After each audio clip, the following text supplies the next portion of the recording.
Videos para el maestro. Lengua materna. Español. Primer grado. Bloque 2. 6. Elaborar fichas temáticas. Uso de fuentes diversas para la elaboración de textos informativos. ¿Qué tal? Soy la profesora Celia Zamudio y estoy aquí para platicar con ustedes sobre el uso de fuentes diversas para la elaboración de textos informativos. Nuestro propósito es que los alumnos aprendan a evaluar la calidad que tiene la información de los textos y a identificar las fuentes idóneas para buscar la información que necesitan. Otro de los puntos importantes es, finalmente, que puedan resumir en notas adecuadas la información que les será útil. Como maestros, nosotros tenemos que entender la importancia de buscar en fuentes diversas la información que necesitamos.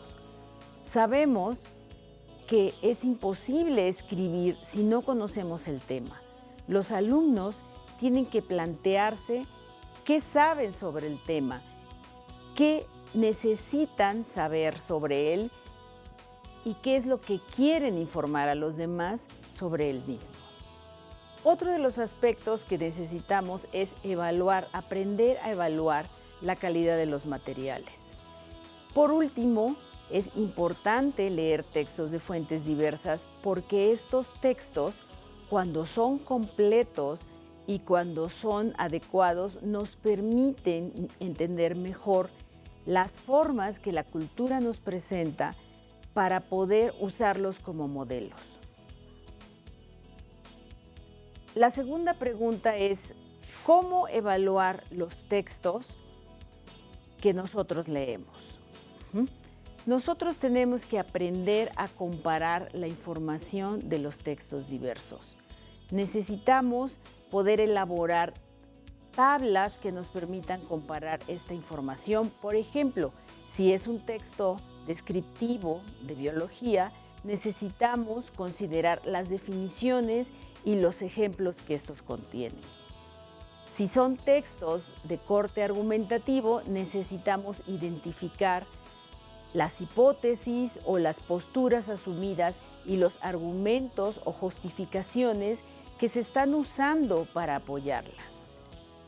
Otro de los aspectos que necesitamos evaluar es si la información es completa, si se comentan diversas perspectivas y si los textos refieren a diferentes autores. Todos los textos, cuando son buenos, nos abren las posibilidades de búsqueda sobre otros textos en relación con el tema. Una de las maneras que nos permite evaluar eficientemente los textos es elaborar una lista de preguntas y ver qué tanto el texto nos responde las preguntas que nos hemos previamente marcado. Otro consiste en comparar la información proporcionada en una tabla y ver qué tan buena, qué tanto aporta y qué tan bien escrita está. Revisar las ilustraciones y diagramas es otro de los puntos que no pueden faltar. Sobre todo, necesitamos analizar la información que contiene y la relación que guarda con el texto. No siempre las ilustraciones, los diagramas que contienen se relacionan con el texto y esto nos está hablando de textos que carecen de propósitos y líneas de argumentación definidas. Por último, tenemos que plantear cómo resumir la información y esto depende de los propósitos de nuestra lectura. Si nosotros iniciamos con una serie de preguntas, pues los resúmenes deben contener las respuestas. Si los textos son de datos y los datos son, por ejemplo, de naturaleza histórica, nosotros tenemos que recuperar la secuencia de eventos y las condiciones que dieron lugar a ellos, así como los personajes involucrados. Si los textos son de biología, por ejemplo, nosotros tenemos que recuperar las definiciones y algunos ejemplos claves que nos permitan entenderlo mejor. Otro tipo de resumen es el resumen de citas. A veces los textos contienen información muy importante que vale la pena conservarla tal cual la dicen los autores. Esto es un resumen de citas, cuando nosotros tratamos de copiar esta información en fichas especiales para después recuperarla.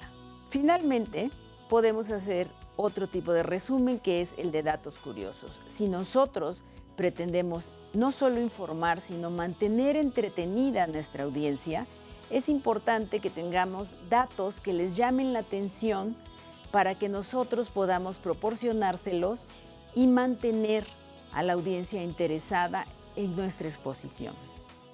Espero, maestros, que esta información les sea de utilidad para poder lograr que sus alumnos hagan mejores textos y también que aprendan a leer de otra manera los textos que necesitan.